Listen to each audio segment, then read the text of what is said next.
Presiden Joko Widodo mendorong rencana strategis yang dibuat setiap kota harus memperlihatkan keunggulan dari masing-masing kota di Indonesia. Yang namanya desain kota, perencanaan besar strategi besarnya harus disiapkan dari sekarang.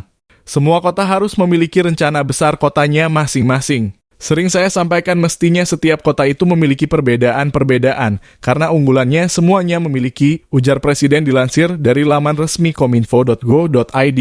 Jokowi menilai bahwa setiap kota di Indonesia belum memiliki perbedaan kekuatan dibandingkan kota-kota lainnya. Padahal keunggulan tersebut akan menjadi karakter sebuah kota.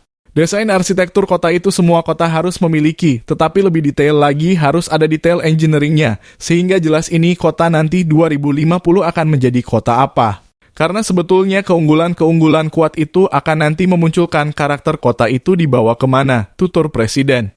Pada kesempatan tersebut, Presiden Joko Widodo pun menjabarkan kota-kota di suatu negara yang memiliki karakteristik tertentu dan dapat menjadi contoh kota-kota di Indonesia, salah satunya Keukenhof di Amsterdam.